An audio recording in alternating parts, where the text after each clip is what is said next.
Empirisme. Empirisme adalah suatu cara atau metode dalam filsafat yang mendasarkan cara memperoleh pengetahuan dengan cara melalui pengalaman. John Locke, bapak empirisme Britania, mengatakan bahwa pada waktu manusia dilahirkan, akalnya merupakan sisa catatan yang kosong atau tabula rasa. Dan di dalam buku catatan itulah dicatat pengalaman-pengalaman indrawi. Menurut Locke, seluruh sisa pengetahuan kita diperoleh dengan jalan menggunakan serta memperbandingkan ide-ide yang diperoleh dari penginderaan serta refleksi yang pertama-tama dan sederhana tersebut. Empirisme memandang akal sebagai sejenis tempat penampungan, yang secara pasif menerima hasil-hasil penginderaan tersebut. Ini berarti semua pengetahuan kita, betapapun rumitnya, dapat dilacak kembali sampai kepada pengalaman-pengalaman indrawi yang pertama, yang dapat diibaratkan sebagai atom-atom yang menyusun objek-objek material.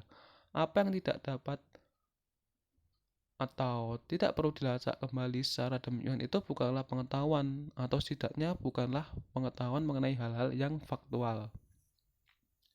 Kemudian rasionalisme. Rasionalisme berpendirian bahwa sumber pengetahuan terletak pada akal.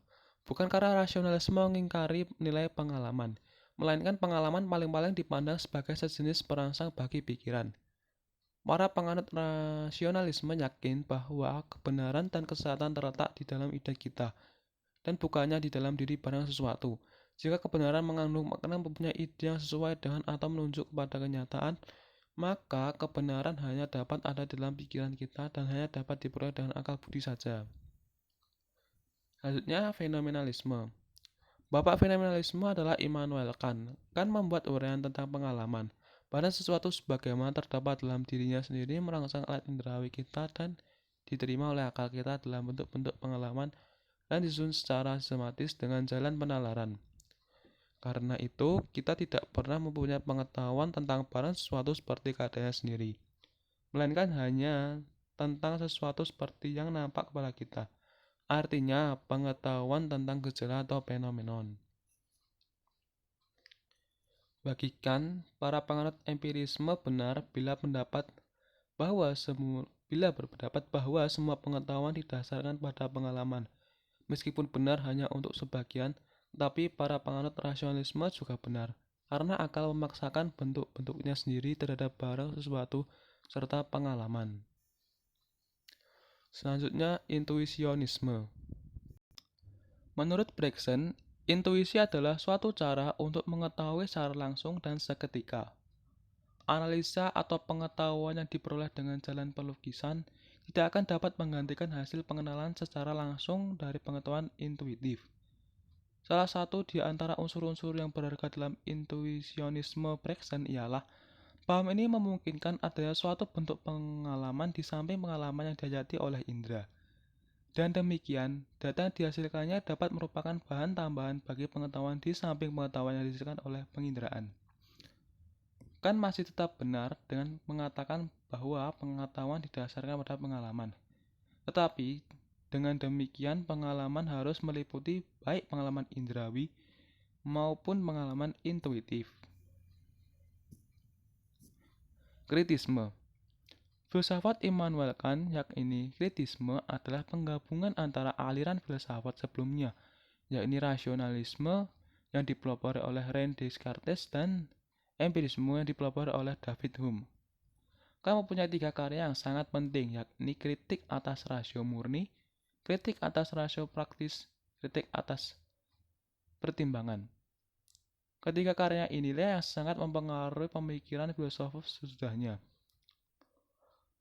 yang mau tak mau menggunakan pemikiran Kant, karena pemikiran kritisme mengandung patokan-patokan berpikir yang rasional dan empiris. Kant mengatakan bahwa pengalaman kita berada dalam bentuk yang ditentukan oleh perangkat indrawi kita. Maka hanya dalam bentuk-bentuk itulah kita menggambarkan ekstensi segala hal. Kelemahan dari pendapatnya ini bahwa pengalaman ditentukan oleh perangkat indrawi. Dari pernyataan ini, Kant mengabaikan pengalaman yang timbul dari luar indrawi, yakni misalkan metafisika, psikologi, karena pengalaman ini tidak bersifat indrawi. Secara tidak langsung, Kant menentang pengalaman yang tidak indrawi atau metafisik sehingga seorang tidak dapat menggambarkan ekstensi tertentu. Kemudian selanjutnya aksiologi. Dewasa ini, ilmu bahkan sudah berada di ambang kemajuan yang mempengaruhi reproduksi dan penciptaan manusia itu sendiri. Jadi, ilmu bukan saja menimbulkan gejala dehumanisasi, namun bahkan kemungkinan mengubah hakikat kemanusiaan itu sendiri. Atau dengan perkataan lain, ilmu bukan lagi merupakan sarana yang membantu manusia mencapai tujuan hidupnya, namun bahkan kemungkinan mengubah hakikat kemanusiaan itu sendiri. Atau dengan perkataan lain, ilmu bukan lagi merupakan sarana yang membantu manusia mencapai tujuan hidupnya, namun juga menciptakan tujuan hidup itu sendiri. Bukan lagi Goethe yang menciptakan Faust, meminjamkan perkataan ahli ilmu jiwa terkenal dari Carl Gustav Jung, melainkan Faust yang menciptakan Goethe. Menghadapi kenyataan seperti ini, ilmu yang pada hakikatnya mempelajari alam sebagaimana adanya mulai mempertanyakan hal-hal yang bersifat seharusnya.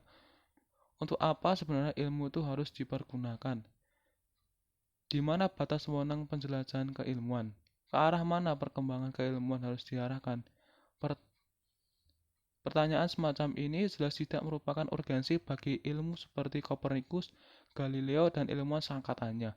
Namun bagi ilmuwan yang hidup dalam abad 20 yang telah mengalami 2 kali perang dunia dan hidup dalam bayangan kekhawatiran perang dunia ketiga, pertanyaan-pertanyaan ini tidak dapat dielakkan.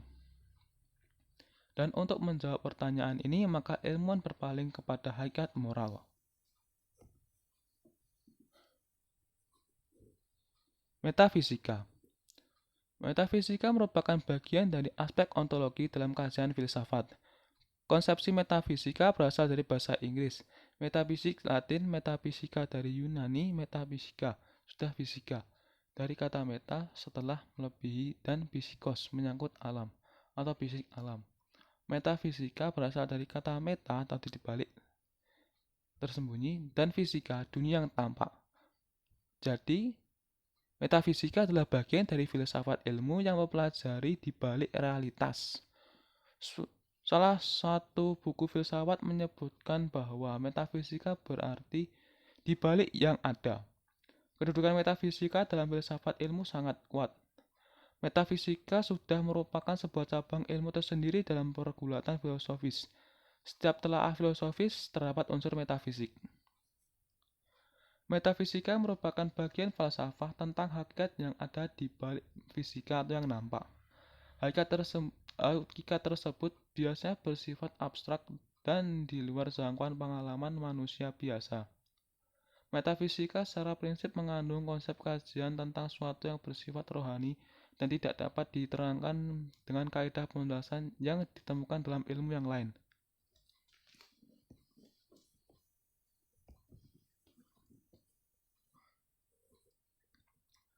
Hubungan filsafat ilmu dengan metafisika.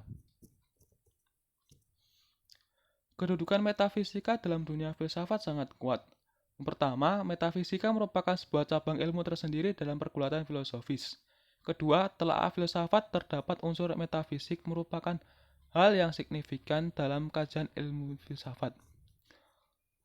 Ini tentu sejajar dengan signifikannya yang menyebut bahwa filsafat adalah induk dari segala ilmu.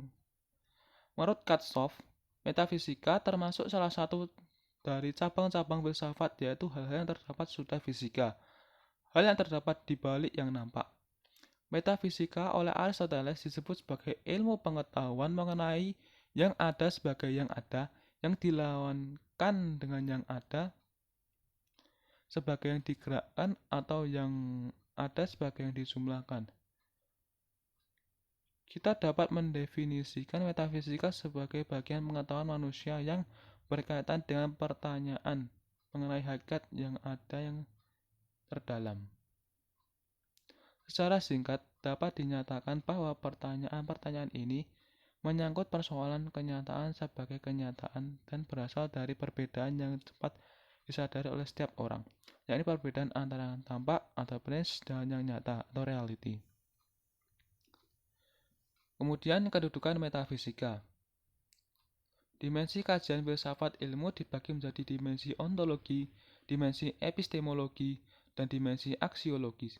Metafisika termasuk di dalam objek kajian pada dimensi ontologi. Metafisika merupakan cabang filsafat yang membicarakan tentang hal-hal yang sangat mendasar yang berada di luar pengalaman manusia.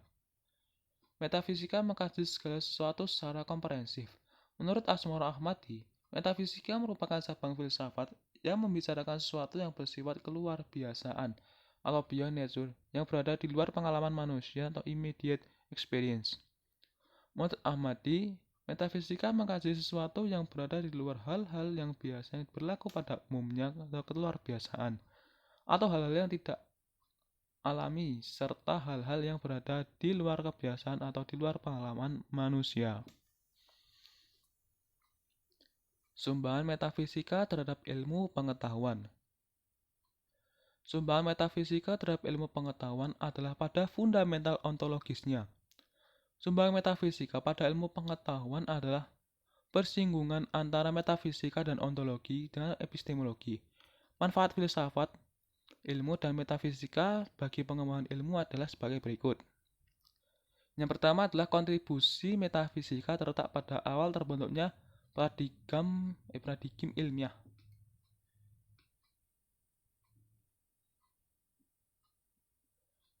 Yang kedua, metafisika mengajarkan cara berpikir yang serius.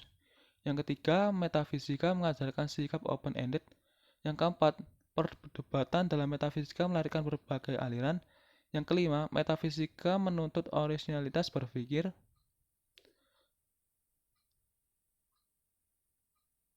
Yang keenam, metafisika mengajarkan pada peminat filsafat untuk mencari prinsip pertama atau first principle sebagai kebenaran yang paling akhir. Yang ketujuh, manusia yang bebas sebagai kunci bagi akhir pengada. Artinya manusia memiliki kebebasan untuk merealisasikan dirinya sekaligus bertanggung jawab bagi diri sama dan dunia. Yang kedelapan, metafisika mengandung potensi untuk menjalin komunikasi antara pengada yang satu dengan pengada yang lain. Kemudian yang terakhir, kesimpulan yang pertama, perspektif ontologi adalah ilmu yang membahas tentang hakikat yang ada, yang merupakan ultimate reality yang berbentuk jasmani dan rohani. Ontologi juga berarti teori atau studi tentang wujud seperti karakteristik dasar dari seluruh realitas, dan metafisika sebagai bidang kajiannya. Yang kedua, perspektif epistemologi adalah ilmu yang mempelajari asal mula atau sumber, struktur, metode, dan validitas suatu ilmu pengetahuan. Dalam menemukan sumber ilmu pengetahuan dapat dilakukan melalui beberapa metode, yaitu empirisme, kritisisme, intuisisme, fenomenalisme, rasionalisme, dan metode ilmiah. Yang ketiga, perspektif aksiologi berkaitan dengan nilai atau etika dan estetika. Ilmu pengetahuan. Pada dasarnya, ilmu harus digunakan untuk kemaslahatan manusia. Ilmu dapat dimanfaatkan sebagai sarana untuk meningkatkan taraf hidup manusia dan kesejahteraannya dengan menitikberatkan pada kodrat dan martabatnya. Sekian dari saya. Wassalamualaikum warahmatullahi wabarakatuh.